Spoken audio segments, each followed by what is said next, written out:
Guys, how you not doing? This time your boy again, Adamslink. I hope so not day okay. Good morning, good afternoon, good evening, depending on where you guys are watching this video from. So we heard that Sultan of Sokoto made some comments that a lot of us do not agree with. He said social media is a terrorist organization that we must deal with. Security agencies must deal with this terrorist organization called social media.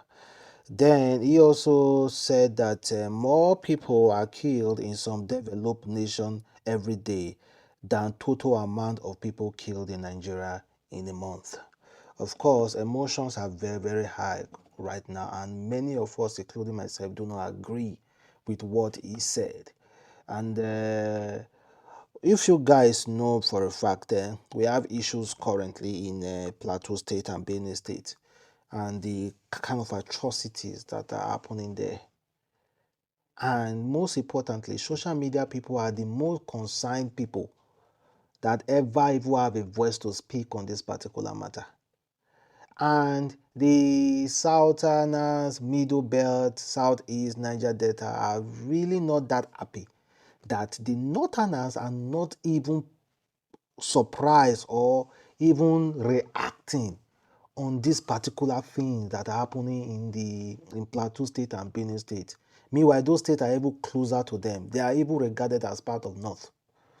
They do not react to it. They just see it as a mere nothing. But meanwhile, what happened in Urumi was so shocking to everyone that the country was almost turned upside down. That even made Edo State look like beggars.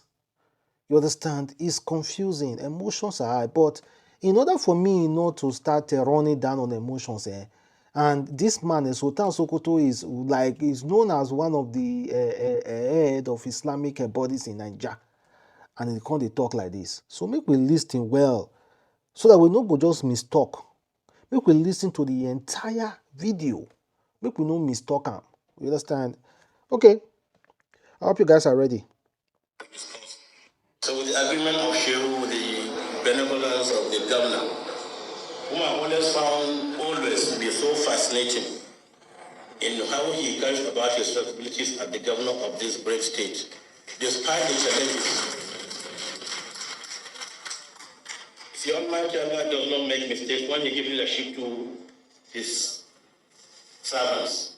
But he gives leadership to whom he wants, at the time he wants, for as long as he wants, and he takes it away from anybody, whatever he wants. So there must be a reason why the Almighty Allah brought this gentleman at this time in the history of this state and in the history of our country. So I used to ask him in a joking manner, where do you get your strength? And the way he would answer, I would tell him, it's from Almighty Allah. For whoever Allah gives power, he helps him to walk in the best way possible for the Ummah to give leadership to. So as long as you take all your worries, all your cries, all your problems to Almighty Allah, you will never ever go wrong. You will succeed. And that's why I believe Borno is succeeding despite challenges, despite comments which recently brought up some tensions, which were hard comments. And alhamdulillah, since we have brought this meeting here, I think it's best for us to discuss all these issues at the closed door. The insecurity in the country, North in particular, because Borno is here. We are here in Borno, rather, and since we are here, we discuss the happenings in Borno, because we have heard comments of Boko Haram returning, and I say, I would be lying. Boko Haram will never return here, inshallah, because Almighty Allah will give us the strength and the wherewithal to deal with any insecurity situation we find ourselves. So I'd like to thank the governor for taking up this challenge of hosting us for the first time in the last 16 years since Shehu became Shehu. And our coming here is not just, it's by coincidence, yes, but to prove a point that we are all brothers to one another. And as brothers, whatever happens to you, a brother also happens to you. And whatever we can do, we must do to help your brother. At least we fixed this meeting to hold in Maiduguri for so many reasons. But one best reason is for us to strengthen our unity, our brotherhood as brothers in this great country, in this great state, and this greater states of the North. And I believe we are doing just that. So our coming together is to debunk any insinuation of the insecurity returned to Borno. Yes, there is insecurity in Borno, in some part of Borno, it's okay. There is insecurity everywhere in the world, not only in Nigeria. For some of us that go around the world, we know more people are killed in some developed countries every day than the total amount of people killed in Nigeria in a month or in 2 months. So insecurity is everywhere. And the fact that there is insecurity, there are clashes here, there is killings here and there. See, if you make that statement that insecurity is everywhere, it make it look like you are saying, let us deal with our own and let us manage it. After all, we have this insecurity everywhere. Like Nigeria is not that bad, so why are we shouting? That's what it makes it look. We shouldn't give any hopes to anybody, security services, that, oh, insecurity is everywhere, so whatever you guys can do, just manage it. There are some countries insecurity is not there. There are some countries that have changed overnight. There are countries that, no matter how it is, you can decide to pack your bags. Nigeria was Nigeria before security no deal. Let us not forget. Let us not forget. People can go to farm long kilometers, even spend days. Their family no go worry because they will still come back. So if you say there's security everywhere, make it look like you are watered down. It doesn't sound well to people's ear. To wake us up, for us to take action on what do we do to stem the tide of this endless and merciless and madness that's going about killing innocent people. I think it's important for us to work harder and talk to ourselves. And in the closing session, we will do that. We will come up with what we believe we should advise our political leaders. They are the helm of affairs, and we believe in changes, and Almighty Allah has brought changes, brought the political leaders to govern the spaces that we have been there before, and we have no qualms about it. We are not worried about it, but we must work with them, and we are working with them. And so many of them, like the governor of Borno, the one who has been working closely with traditional institutions, and I think it's been successful at some extent. So our coming together as traditional leaders in the north, senior traditional leaders, and Okay, let me go to this part. and it's there. You can't come and through social media, but that's one terrorist organization, social media. Social media is a terrorist organization. What they do, somebody said, and it's comfort wrong and formless stories, and you will swear that it's true. So, social media is a terrorist organization that we must deal with. Security agencies must deal with this terrorist organization called social media.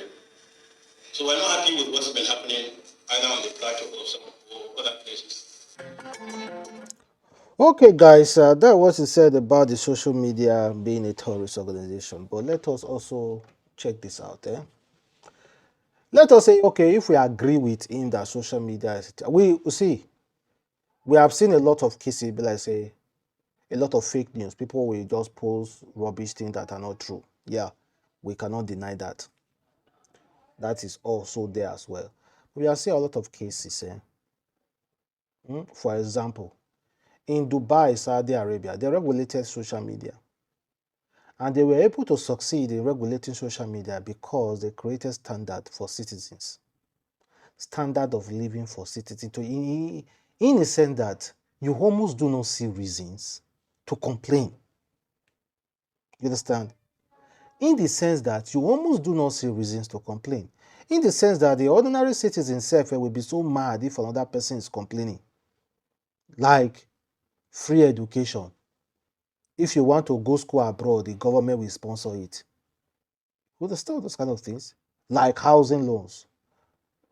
You can't even repay back. You won't even repay back allowances and marriage allowances. Not even for one wife. For one, two, three, fourth wife. Marriage allowances and wedding allowances. Hospital entirely free for them. Water bill free. In fact, it's almost tax free.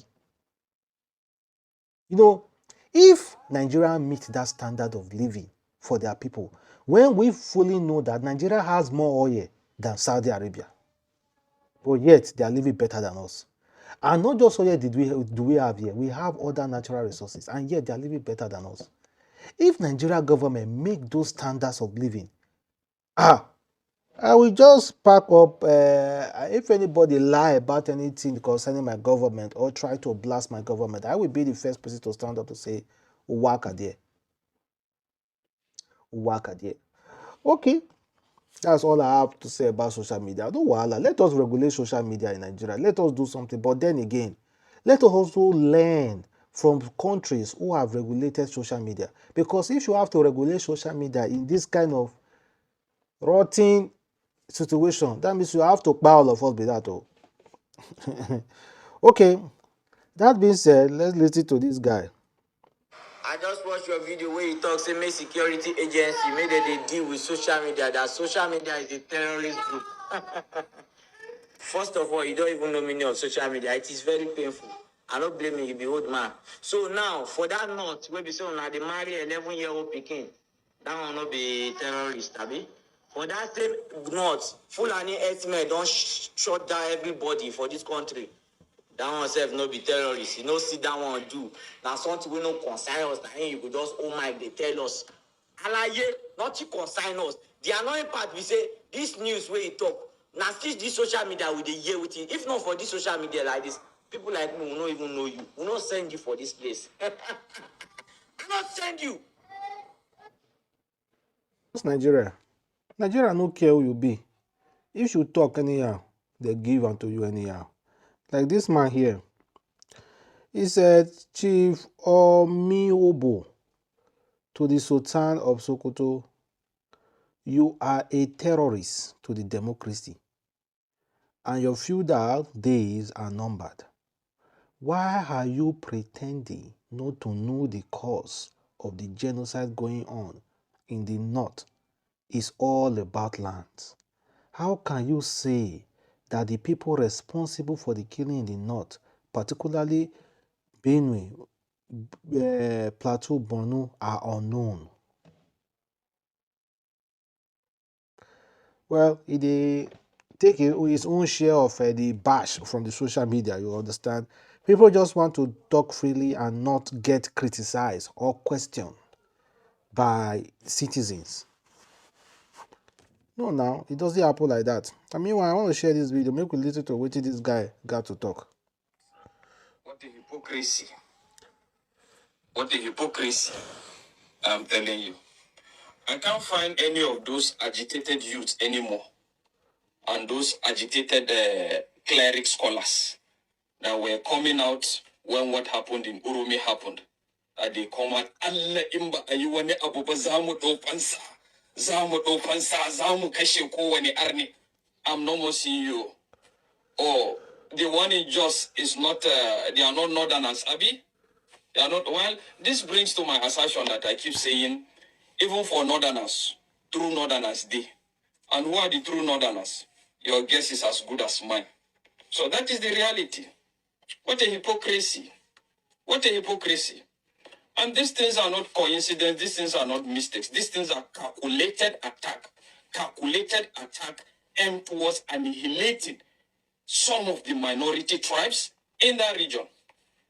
Why is it happening in a lot of states where you have tribes that are minority, but they are more, they're in the middle belt most especially. You have it in Benue, you have it in Jos, you have it in some part of Nasarawa, you have it in some part of... Why is this so? Is it because it's not a kind of a uniformed, a kind of a unified people with same cultural tradition and religious belief system? Well, I tend to think that way. That is just the reality. Well, my message is most especially to Governor Mufwang. Seriously, if you can get this message, what I have to tell you is you have no excuse. You have no excuse. You know the problem, just like you say, this is a kind of a deliberate attack aimed at, you call it a kind of an ethnic cleansing, right? And you say that it's aimed at grabbing land and a lot of other things. You know that. And that is why you're there. What is the excuse? You can't just keep crying to the federal government, looking up to the federal government all the time because of all these issues. The fact is, take it or leave it. The military can never at any point in time be everywhere. Same with the police. And if you're dwelling on some of these palliative measures that is initiated, like deploying security operatives once they scam, they are withdrawn or whatever, you are joking. As the executive of that state, there's no excuse. What stops you from expanding your tax net? If the problem is the fact that you are deficient in terms of funding, you can actually impose a situation where people can actually be made to pay security levies, irrespective of where you are, to be channeled towards this unrest, if funding is your problem. But the fact is, a typical politician, just like you know in Nigeria, even when he gets the funding, sometimes it's not used judiciously. And the fact is, till you come to the realization that it's only local solutions that will address this your problem, I'm telling you, nothing will happen. What's up with your state security outfit? How far? How has the performance been? What has been the recorded success they have had so far? And a lot of other things. You have to be able to extend this local security outfit, state security outfit into these remote areas. Bring up vigilantes, recruit vigilantes in each of these community, and within your power, you can look at what civilian JTF did in Borno. Look at what the hunters, the success they have recorded in a lot of operations. So why can't you actually look towards that direction? It's not enough for your citizens to come and be crying, and you are crying. We condemn the act. We condemn the act. What? If you feel like you keep condemning the act and you wait for palliative measures to come in and you think that will solve the problem, it's up to you. But the fact is, Well, that is one not another that most of us agree with. Say, is the reason well. He had the good of the people in his heart. Well, let me know exactly how you feel, guys. Thank you very much for watching the boy again. I'm Slink. Catch you guys next time. Peace.